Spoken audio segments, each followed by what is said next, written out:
Digital Humanism lecture, which is a little bit an ad hoc lecture, and it's a special one dealing with an explicit political topic, but we thought that it might make sense to also from the digital humanism to discuss the issue, which is the US after the last election with the victory of Trump, and what does this mean for digitalization, for AI governance, and this is obviously a worldwide global governance aspect. And this is the reason we said, okay, let's do this discussion and also tackle the issue.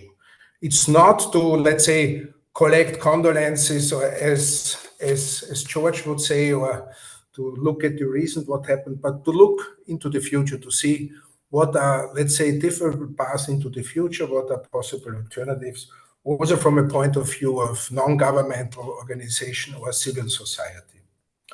I'm especially happy to welcome Mark Rotenberg, who is with us today from the US. He immediately accepted the invitation, and he will give the talk, which is the basis of our discussion later on. The choreography is as usual. We have the talk of Mark, and then we have the discussion at the end. We again have a piece of music, this time chosen by Mark. Just some words about Mark Rotenberg. Most of you probably might know him. He's well known. I think he's probably the person who knows most about global AI governance. He's an expert in digital policy, and I think he made a lot of work in this area. He's the president and the founder of the Center for AI and Digital Policy. He served on many international advisory panels for digital policy and AI governance. He did work for the OECD, and there he was also one of the guys who drafted the universal guidelines for AI, which are quite influential, which are somehow the basis for guidelines in an AI policy and governance. He has spoken before the American Congress, before the European Parliament, the OECD, UNESCO, many international conferences, and also other international organizations. He teaches at Georgetown Law, so he's university teacher and at the same time a researcher and also political activist somehow in the field of AI governance. And he is a graduate of Harvard, Stanford, and Georgetown, so it's not, these are some, let's say, not the worst universities he graduated from. Mark, I am happy that you are with us, and the floor is yours. Thank you very much, Hans, and it's very nice to see all of you, some friends from Vienna and some friends from CAIDP, and some new friends as well. I appreciate that you've taken some time for our conversation today. I'm going to begin with slides, and I think also with a bit of a disclaimer, which is to say, of course, my focus today is specifically on AI policy and what I anticipate will happen as a consequence of Trump's election in that domain. Obviously, there are many other areas of policy with different implications. You will see that my talk is somewhat optimistic. I don't know if we should be overall optimistic, but at least in this particular field, I have some reason for optimism. For those who don't know, oh, I'm sorry, I'm going to need to plug in my laptop so you don't quickly lose me.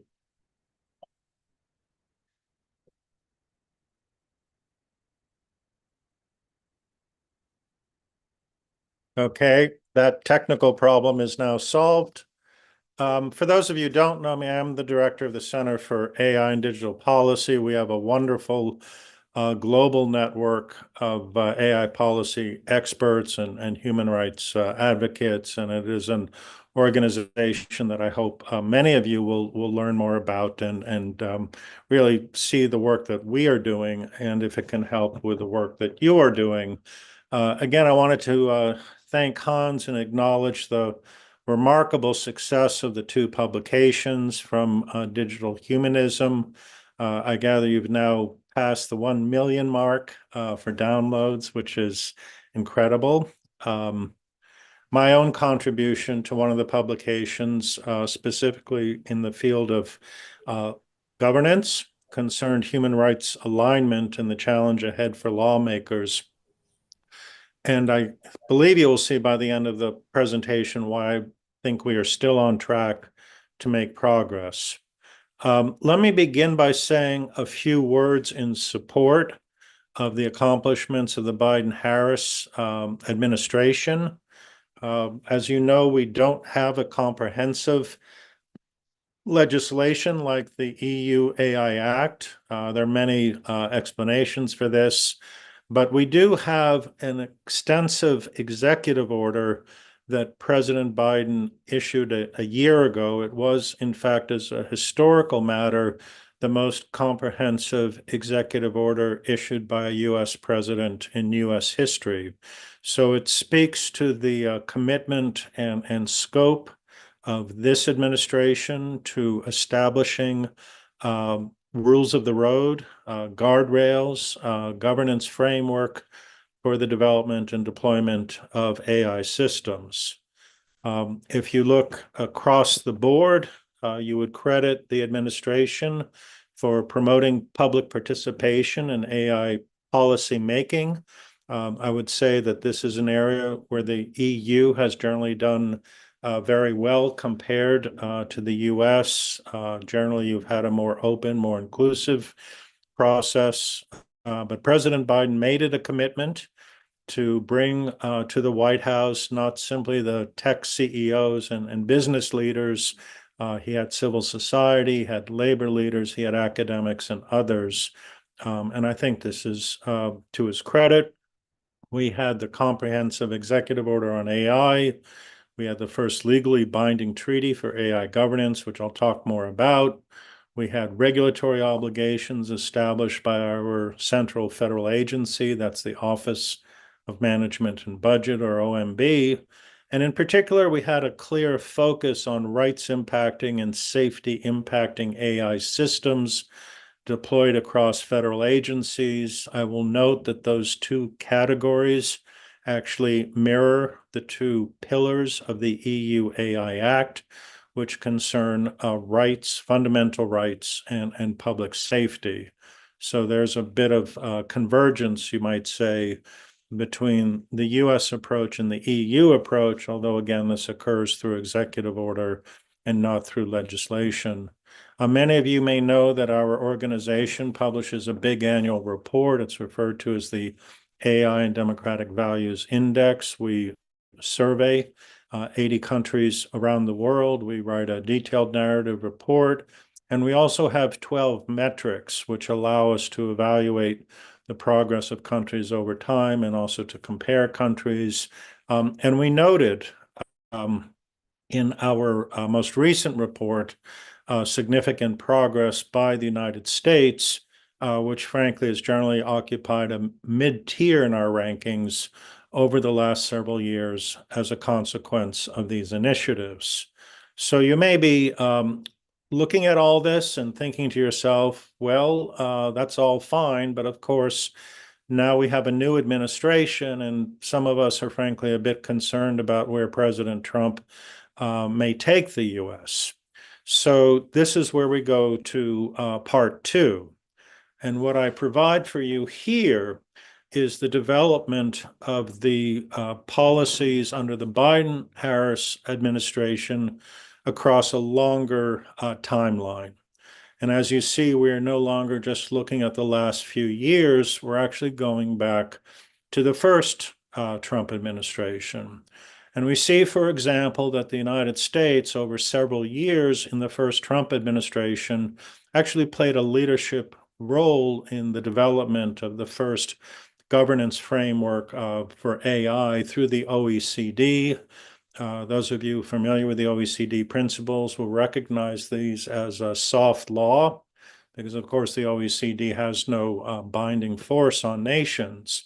But nonetheless, it is notable that the first Trump administration participated in this process, helped articulate the guidelines, and celebrated the outcome, even during a period when the United States was actually pulling back from its commitment in international agreements and to international organizations. Trump administration is also responsible for two executive orders. The first one on U.S. leadership on AI emphasizes such topics as training and funding and education. These initiatives are actually very similar to what we see in our global survey because, of course, not surprisingly, all countries in this moment are developing national strategies to promote their own AI leadership. That occurs in the first executive order in 2019. But what is of particular interest to us is the second executive order issued in 2020, still under President Trump. And what is the theme of that executive order? It is promoting trustworthy AI in the federal government. That's the year 2020. And now if you go ahead and read down our chronology, you will see that the Biden executive order in 2023 echoes and builds upon the earlier Trump executive order. Another key point to make about this, I mentioned the Office of Management and Budget and the important regulatory efforts that President Biden undertook to establish guardrails across U.S. federal agencies. It was, in fact, President Trump in 2020 who first set out the initial proposal for the OMB to develop these regulations. So one point you should take away from this presentation is that while there were great accomplishments under the Biden-Harris administration from a U.S. perspective on AI policy, much of this work actually began in the preceding administration, which was the first Trump administration. This is from the OECD. I participated in that process over several years. And it was, to me, frankly, remarkable that the U.S. was as engaged as they were in pursuing the development of a governance framework for AI and also for promoting it. This is the outcome in 2019. So your next question, understandably, is probably a bit of skepticism. Well, that's all fine and good, but that was several years ago, and, what might happen now? Well, the first point I've made is that there is, at least historically, through these White House executive orders, a nonpartisan approach to AI regulation. Those principles were done under the Trump administration. But I would say, as a general matter, there's a surprising degree of level of agreement across the United States about the need for regulation. And if you look closely at the legislative proposals in the United States Senate, you'll find far more agreement than disagreement. Now, of course, you may ask the question, well, where is the legislative outcome? That's a very good question to ask. We continue to ask that question. But it doesn't mean that the lawmakers in Washington are not well informed about the issues or don't generally agree. And you even see at the state level, many of the attorney generals, both Republicans and Democrats, work together for greater enforcement. I think quite remarkable, by the way, is a state law pending in Texas to regulate AI that echoes many of the key provisions contained in the EU AI Act. Of course, people are very interested in the role of Elon Musk. I'm going to come back to him in a moment, but I will say he has long been a leader in the realm of AI safety. Those are the AI experts and CEOs who have a particular concern about runaway AI, and they would like to see much stronger governance to limit the rise of what's described as AGI, or artificial general intelligence. And so here we go. Here's the Trump executive order from 2020. I have a few excerpts here. There's nothing, I would say, too surprising. We might put all this under the heading of good governance. But he does talk about the need to ensure that AI is adopted to foster public trust, protect privacy, civil rights, civil liberties, and values consistent with applicable law. And then we'll take a quick look at the principles in the Trump executive order of 2020. To me, having studied AI principles and frameworks and laws and governance for quite some time, this is a good list. We could look at it and add a few other key goals and principles, but this was established by executive order before Biden. And of course, we hope that a lot of this will be carried forward. If you decide to go online and you look at that executive order and want to see in a little bit more detail what those principles mean, you'll find those sections here. I've excerpted a few. Again, there's a lot going on here that is, to me, surprisingly good. I see Ricardo and others know more about explainable AI than I do, but I'm quite happy, for example, to see a commitment to traceable AI, because one of the big challenges I know we face in trying to establish trustworthy AI is how do we prove outcomes? How do we replicate outcomes? It may not be enough simply to explain the sources of the data or the weights that are being deployed. We may need more rigorous techniques, and the goal of a traceable outcome, I think, is a very good goal. I'll add one other note. This is related to the work of our organization. In March 2023, we had filed a detailed complaint with the U.S. Federal Trade Commission. This is our consumer protection agency. We urge the FTC to open an investigation of OpenAI. Having read the system card closely, we believe that there are many risks to public safety and that the FTC had a responsibility to act. We got a bit of good news last summer. Both the New York Times and the Wall Street Journal reported that the investigation was underway. But we are now more than a year beyond last summer, and there's still been no outcome from the US FTC. So I'm actually optimistic that this might move forward in the next administration.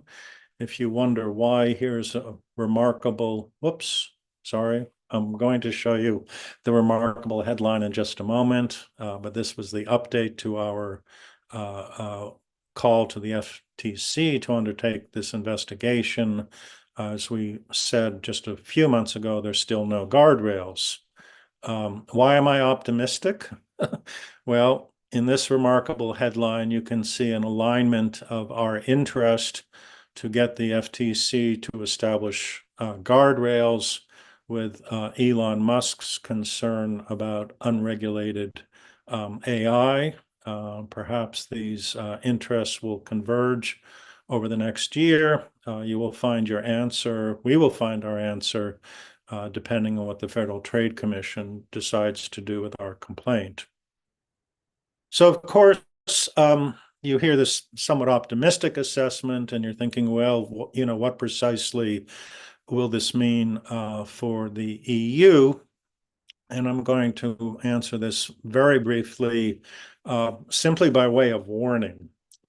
And that is this. There is in this moment, I sense, for understandable reasons, the real prospect of a clash of European values with American values.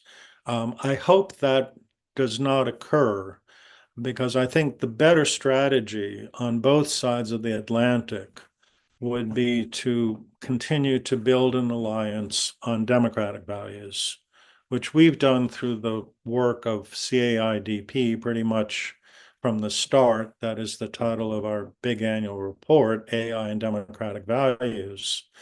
But in this moment, and of greater consequence, is the opportunity to move forward on a collaborative basis in support of the first internationally binding treaty for artificial intelligence, and that is the Council of Europe Framework Convention on Artificial Intelligence, Human Rights, Democracy, and the Rule of Law.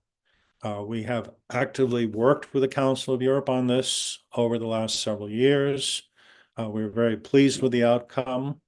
We didn't get precisely everything that we had hoped for, but as a basic governance framework to support key interests, which I do believe are aligned with digital humanism, we see this as a wonderful opportunity.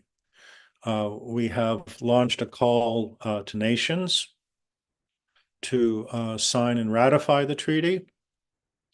And we are going down a list, country by country, based on the status of each country with regard to the treaty, with a specific request. Last week, we asked the United States Senate to schedule a hearing in support of ratification of the treaty. Next week, we will ask the government of Brazil to sign the treaty. They were an observer, but have not yet signed. I think the following week, we will ask Japan to sign the treaty, and we will continue to go down the line to build support for the first global framework for the governance of AI. So I'm going to stop here. Thank you all very much for the opportunity to make the presentation. There's our famous laptop sticker, coffee coaster. You can also slide it under your beer mug. And happy to answer your questions. Thanks, Mark. Thanks a lot. I'm trying. If I am, can you see me? Yes, you can see me because the screen is so. Thanks for the presentation, and you really have let's say, counterintuitive for me presentation, because let's say following the news and following the newspapers in Europe, I would have expected a slightly different presentation, because I just want to reassure, because what you are saying is there's a, let's say, a continuity in the US administration from Obama up to Biden, where between there was Trump, and you expect that this will continue, especially with, let's say, the US-American approach to AI regulation, or let's say AI governance. It's not regulation. Is this my interpretation of your presentation? Yes, and it is counterintuitive. When I present this online, I warn people that unexpected views are ahead. But I also think it's a mistake to simply assume that Trump will undo everything that Biden did in the AI policy realm, because a lot of what Biden did was very responsible. So there is a real cost, for example, if you remove the regulations that help ensure that AI systems in the federal agencies work as they should. Thanks. George.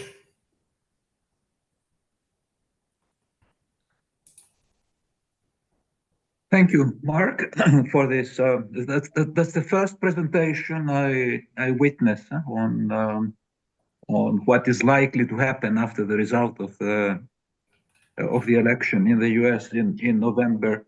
I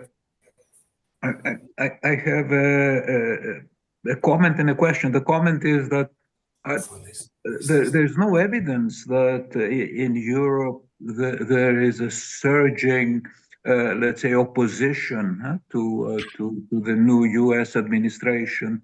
Certainly not on shared values of democracy. There is concern about the explicit support of the incoming administration for particular European leaders and would-be leaders that would not exactly qualify as flag bearers of democracy. My question is the following. You mentioned the ratification of the Council of Europe International Treaty, and of course this would be a wonderful thing, and I don't think that any European country is opposed to that.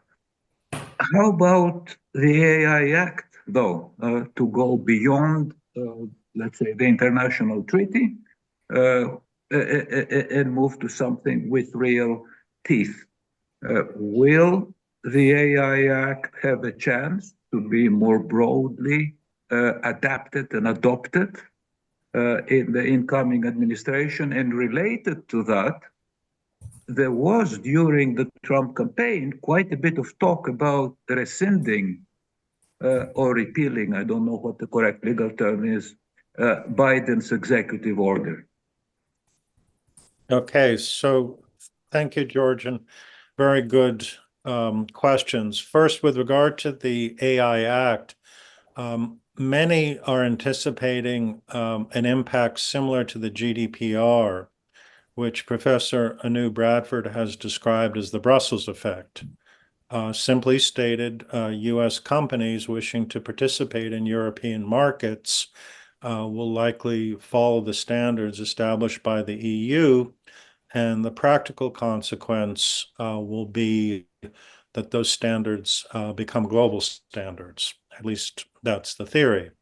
I don't know in practice if that's going to happen. AI law is actually evolving much more rapidly than data protection law. It's not clear precisely if we've reached a stable point. But I am interested in this topic of convergence and divergence, which is why I called attention to the rights impacting and safety impacting focus of the U.S. executive order, even though it's not yet in legislation that suggests convergence, which will be good.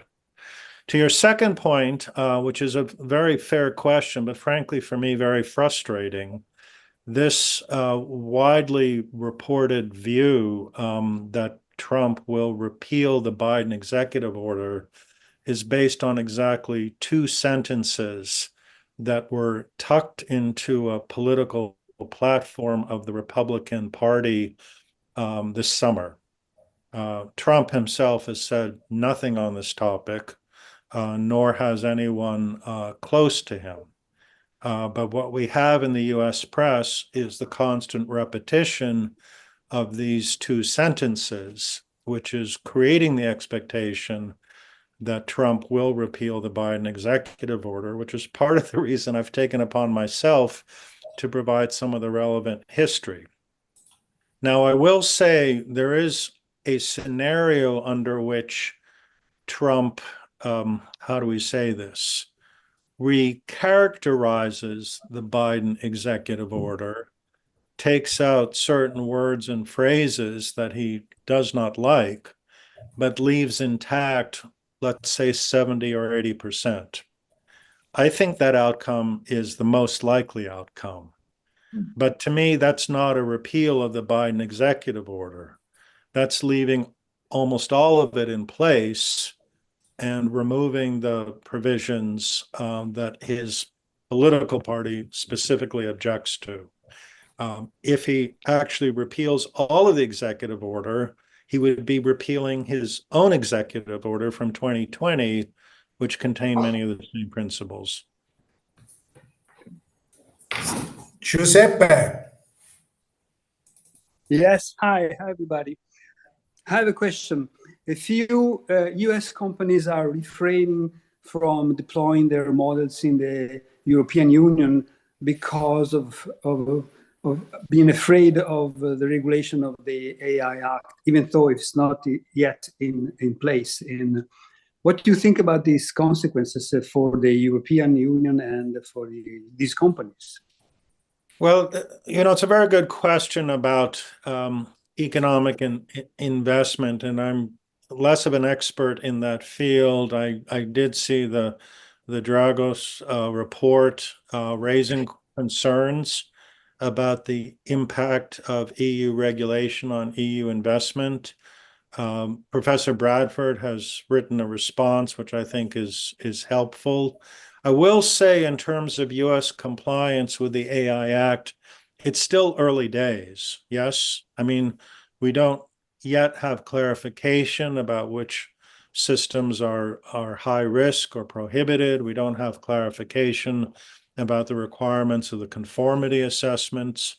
So in this moment, what you may be hearing on the US side is simply a reluctance to follow regulations that have not yet been established.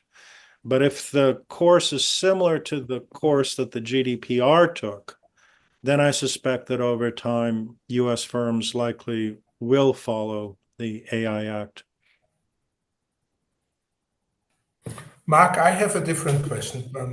Not following up now on these big companies, because what will happen if we open, let's say, to a geopolitical sphere? Okay, when we have the equation not only Europe and the US, but let's also look China. China is the second power and also a big power in the AI field. Okay, and how does this develop when you take this overall global perspective? Because there's more competition. There is, let's say, technology is part of this geopolitical competition and battle, whereas the US against China, they're having the argument that overregulation would somehow, let's say, hurt innovation. So we shouldn't overregulate.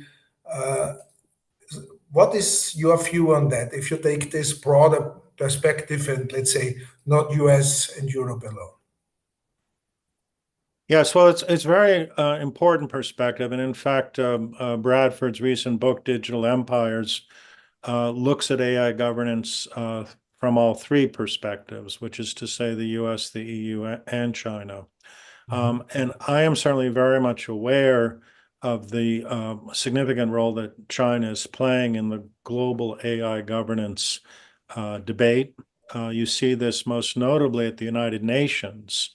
The US led one group of nations in support of an AI-related resolution, and a few months afterward, the Chinese led another group of nations in support of their AI resolution. Of course, both resolutions were adopted by the General Assembly, but this is literally a bit of a tug of war. And I would say to some extent, you know, the EU is in the middle of this. I think in the most recent trade numbers, you in fact do more business with China than you do with the United States. My hope is that we will be able to find common ground on the need for democratic values in the governance of AI systems, because of course, China's model for AI is generally quite different from how we might view a democratic nation's model for AI, particularly with regards to such fundamental questions as, do we use AI for mass surveillance? Do we use AI for social scoring? If you look at the AI Act, those activities are actually prohibited, which I believe is a very strong endorsement of democratic values and will certainly disadvantage some of the models that Chinese firms might propose for AI. Surveillance is not forbidden in all cases in Europe. So there are some specific cases where even in Europe you can apply surveillance, remote surveillance. So it's also in Europe we have a slight, let's say, some backdoor open where governments could apply this. Are there any other questions from the audience or contributions to the discussion with Mark, or let's say having counter argument to his, let's say, not so pessimistic point of view, which is normally the case in this political discussion of today when we talk about the US? George, but we can't hear you. Yeah, since I have the chance, I can't resist. There is the issue of the first body that you alluded to. This is a less serious question, but I can't resist asking it. And he endorsed the California regulation on AI, which was then vetoed. So he came forth very pro-regulation. And now in the discussions as to who will succeed Lina Khan in FTC, there is also talk about sharpening his knives against some other companies like Google. So how is the first body going to play out? Yeah, so this is, of course, Elon Musk, and the references to legislation in California SB 1047, the aim of which was to establish formal governance over foundation models, models with high levels of compute. And it was controversial in California.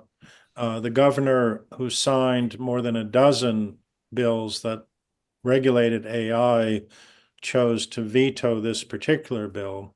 And you're right, George, it's a very interesting indicator on the one hand that Musk is still in the AI safety camp and outspoken as he was in support of our complaint, and maybe simultaneously, although I haven't seen this, prepared to go after the current chair of the Federal Trade Commission, Lina Khan.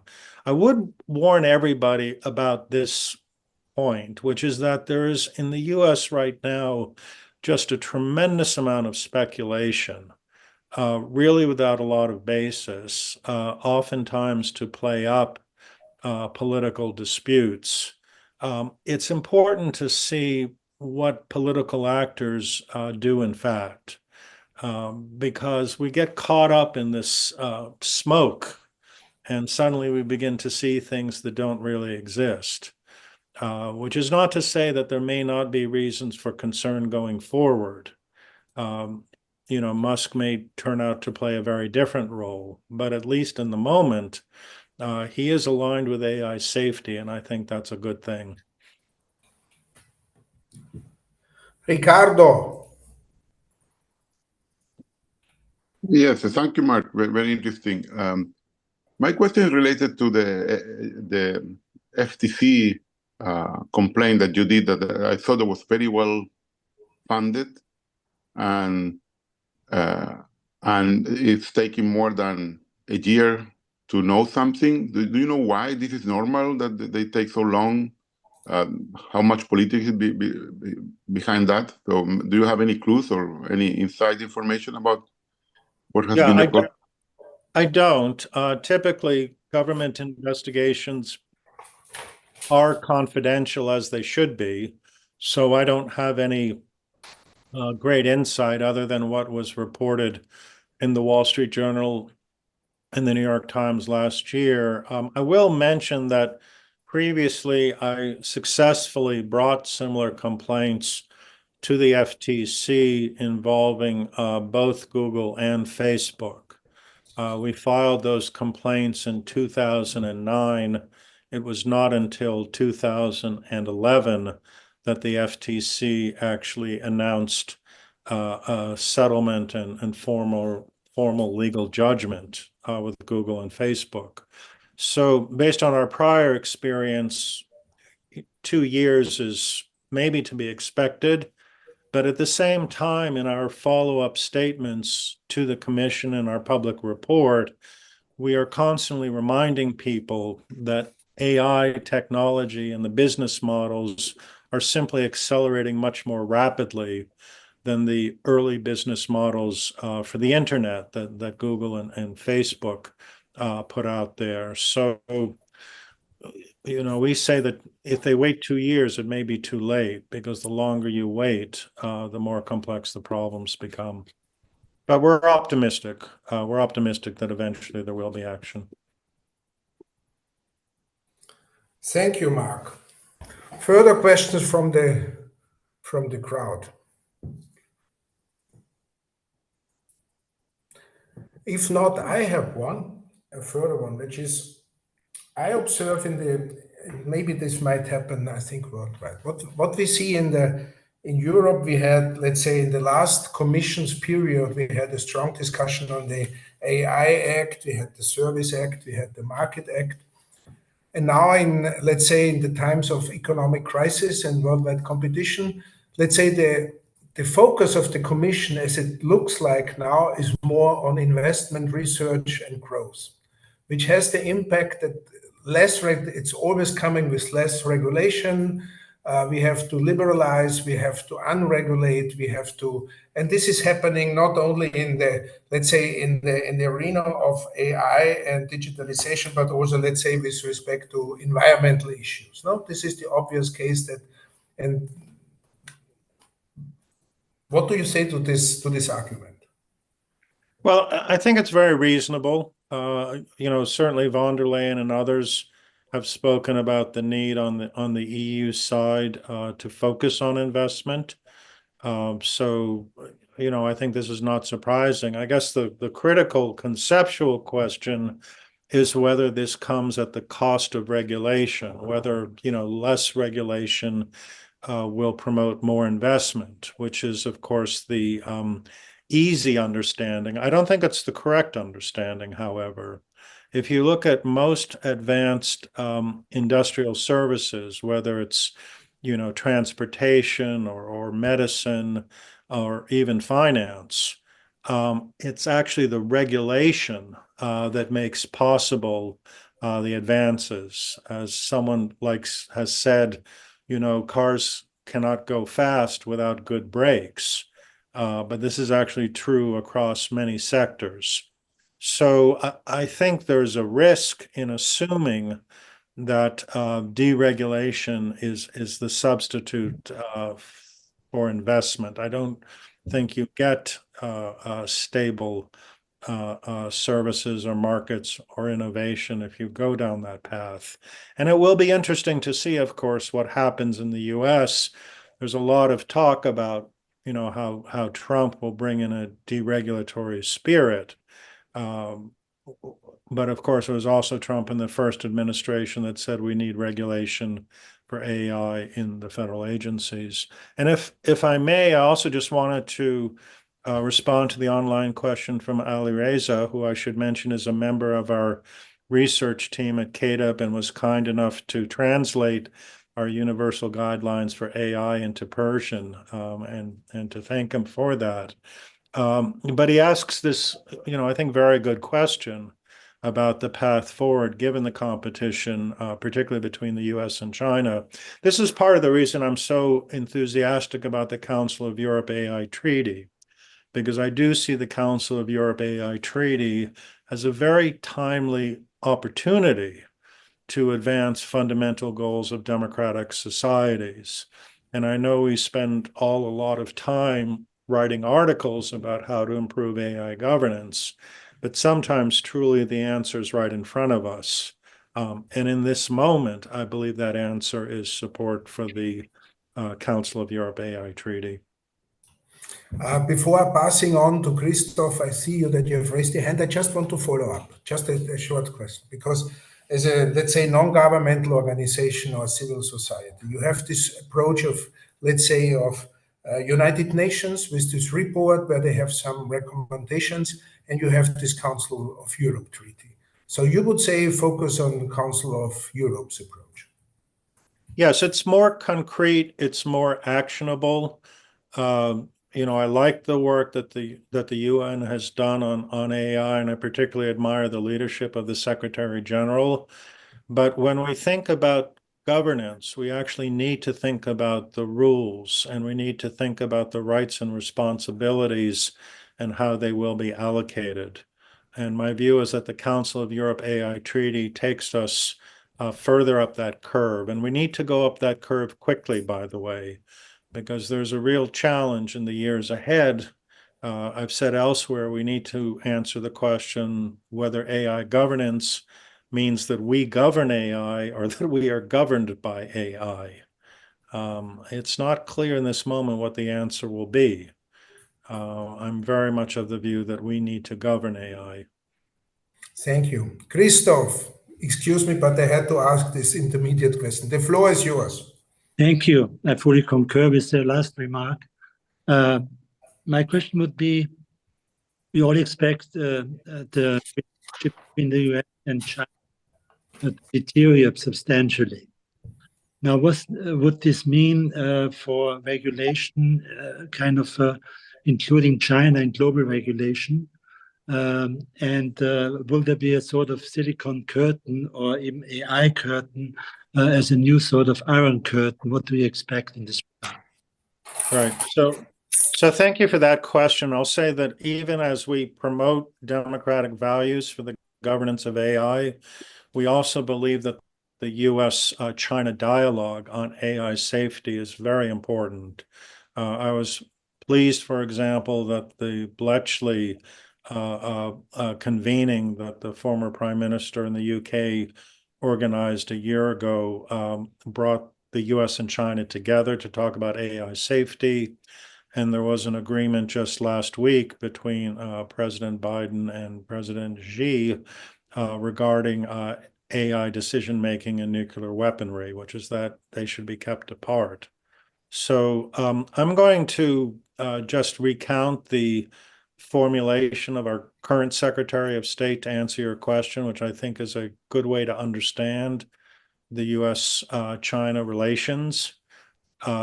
Secretary Blinken said the U.S. and China should collaborate where we can, and the references, for example, to climate change, where it's important for the U.S. and China to work together.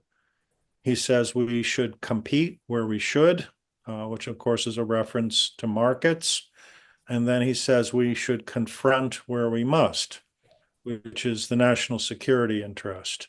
So you can see the US and China actually interacting across these three planes: the opportunities for collaboration, the opportunities for competition, and the necessity in some instance for confrontation. I think this multi-dimensional view is actually very important because there is a tendency to view the relationship through only one dimension, and I'm sure that's not the right approach.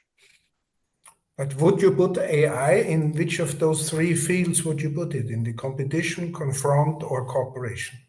Well, so this is question. because it's a orthogonal topic which has an impact. Yeah, so that's the perfect question to the paradigm I just set out, and I think the most likely correct answer is that AI exists on all three planes, because AI has implications for safety where we need to collaborate. We're clearly competing in markets. And to be sure, there are concerns about AI in the military and national security realm. So yes, in all three. Okay. Further question. I saw, George, you raised your hand, or did you just drink coffee? It wasn't for drinking coffee. It was to emphasize that, yes, it's all three. It's, AI will be on all three very strongly. Okay. Since there is no question, I make an, let's say, a digital humanism question. What is, in this context of, let's say, geopolitical issues, progress, very fast progress in AI, which also is, let's say, challenging the science of computer science in some sense. What is the issue, or what is the major task of digital humanism? How would you, since you are also now, I welcome you, I just wanted to mention that you are now a member of our steering committee. Thank you that you have accepted the invitation. But what is, let's say, having this framework from politics to research, what is should be the emphasis of digital humanism in this? Because this is a strategic point. Yeah, so Hans, actually, as I was preparing for the talk, I went back and looked at the Vienna Declaration, which I think is a helpful framework. And of course, we look for alignment between the Vienna Declaration and the various proposals for AI governance.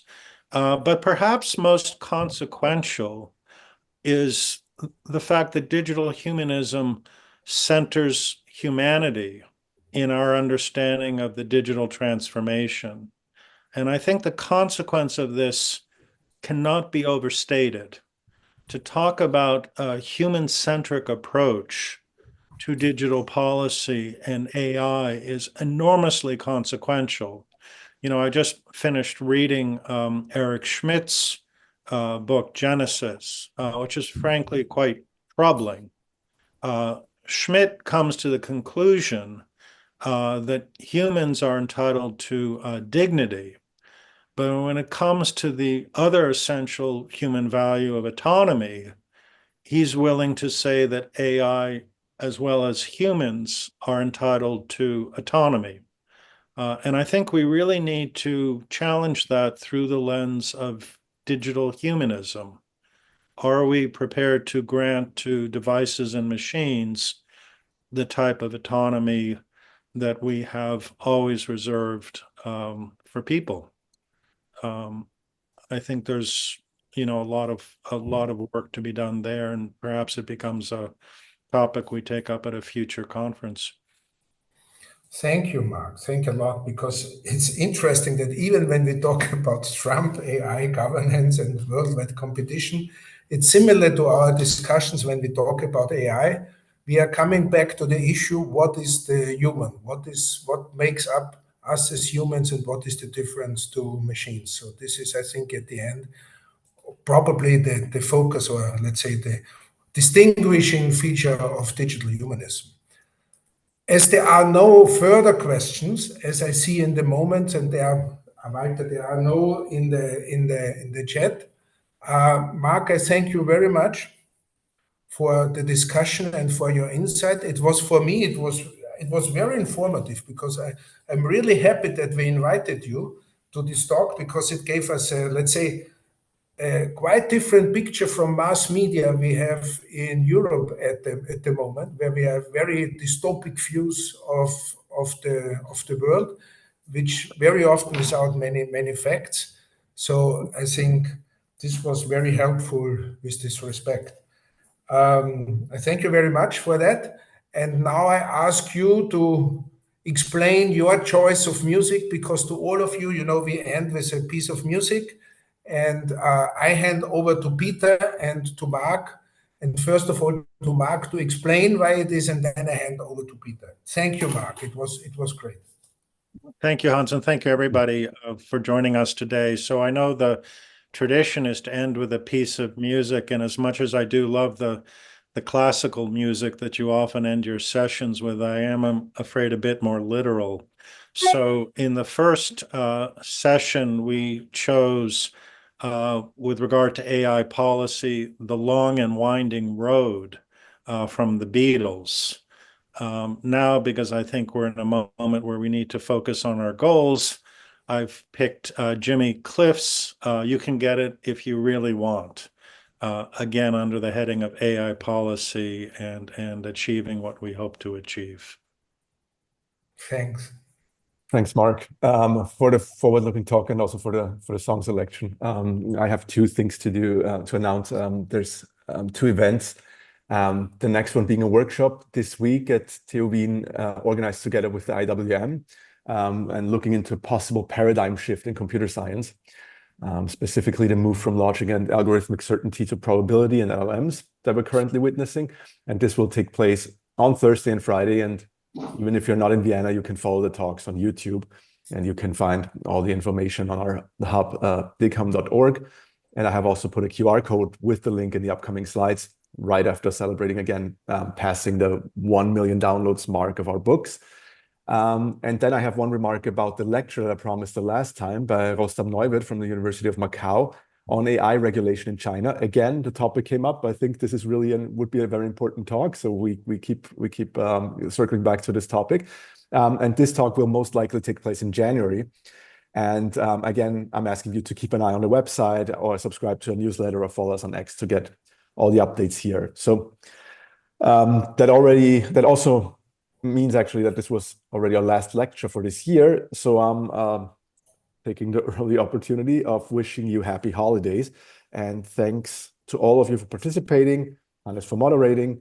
Once again, Mark, for the hopeful outlook and picking a positive message for the song. So see you next year, or in person if you're at the workshop. And here is Jimmy Cliff.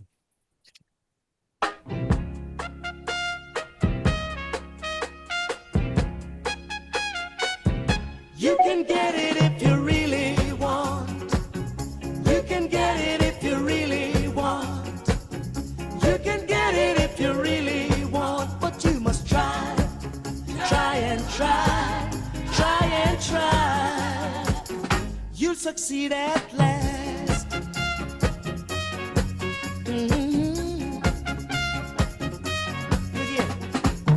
Persecution you must bear. You've got to get your share. Got your mind set on a dream. You can get it, the hardest see now. You can get it if you really want. You can get it if you really want. You can get it if you really want, but you must try. Try and try. Try and try. You'll succeed at last. I know it. Listen. Rome was not built in a day. Opposition will come your way. But the hotter the battle you see, it's the sweeter the victory now. You can get it if you really want. You can get it if you really want. You can get it if you really want, but you must try. Try and try. Try and try. You'll succeed at last.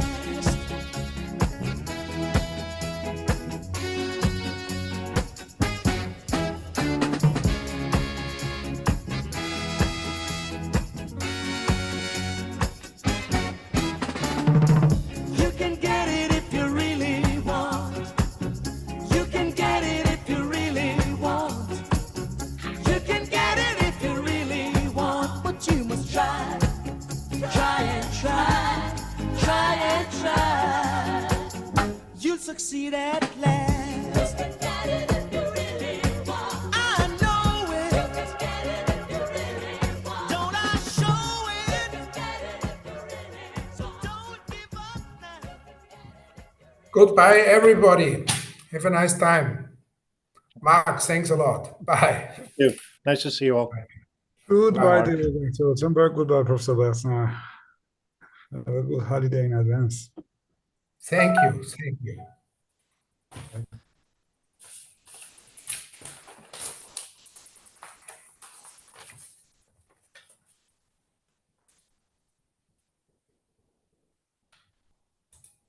So, hi, Edward.